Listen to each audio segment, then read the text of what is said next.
بسم اللہ الرحمن الرحیم۔ السلام علیکم پیارے دوستو، میں آج آپ کو حضرت سلیمان علیہ السلام اور ہدہد کا ایک بڑا ہی دلچسپ واقعہ سناؤں گا۔ یوں تو سبھی پرندے حضرت سلیمان علیہ السلام کے مسکر اور تابع فرمان تھے، لیکن آپ کا ہدہد آپ کی فرما برداری اور خدمت گزاری میں بہت مشہور ہے۔ اسی ہدہد نے آپ کو ملک سبا کی ملکہ اور بلقیس کے بارے میں خبر دی تھی کہ وہ ایک بہت بڑے تخت پر بیٹھ کر سلطنت کرتی ہے اور بادشاہوں کے شان جو بھی سر و سامان ہوتا ہے وہ سب کچھ اس کے پاس ہے، مگر وہ اور اس کی قوم ستاروں کی پجاری ہے۔ اس خبر کے بعد حضرت سلیمان علیہ السلام نے بلقیس کے نام پر ایک خط ارسال فرمایا۔ اس کو یہی ہدہد لے کر گیا تھا۔ چنانچہ قرآن کریم کا ارشاد ہے کہ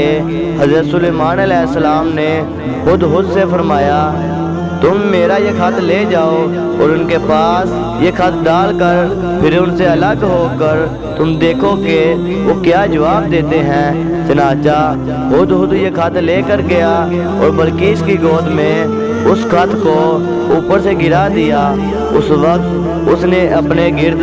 امراء و ارکان سلطنت کا مجمع اکٹھا کیا، پھر خط کو پڑھ کر لرزا برہنہ ہو گئی اور اپنے اراکین سے یہ کہا کہ اے سردارو، میری طرف ایک عزت والا خط ڈالا گیا ہے جو حضرت سلیمان علیہ السلام کی طرف سے ہے، اور بے شک وہ اللہ کے نام سے ہے جو بڑا مہربان اور نہایت ہی رحیم ہے۔ خط کا مضمون یہ ہے کہ تم مجھ پر بلندی نہ چاہو اور تم مسلمان ہو کر میرے حضور میں حاضر ہو جاؤ۔ خط سنا کر بلقیس نے اپنی سلطنت کے امیروں اور وزیروں سے مشورہ کیا تو ان لوگوں نے اپنی طاقت اور جنگی مہارت کا اظہار کر کے حضرت سلیمان علیہ السلام سے جنگ کا ارادہ ظاہر کیا۔ اس وقت عقل مند بلقیس نے اپنے امیروں اور وزیروں کو سمجھایا کہ جنگ مناسب نہیں ہے، کیونکہ اس سے شہر ویران اور شہر کے عزت دار باشندے ذلیل و خوار ہو جائیں گے۔ اس لیے میں یہ مناسب خیال کرتی ہوں کہ کچھ ہدیہ تحائف ان کے پاس بھیج دوں، اس سے امتحان ہو جائے گا حضرت سلیمان صرف بادشاہ ہیں یا اللہ کے نبی بھی ہیں۔ اگر وہ نبی ہوں گے تو ہرگز میرا ہدیہ قبول نہیں کریں گے، بلکہ ہم لوگوں کو اپنے دین کے اتباع کا حکم دیں گے، اور اگر وہ صرف بادشاہ ہوں گے تو میرا ہدیہ قبول کر کے نرم پڑ جائیں گے۔ چنانچہ بلقیس نے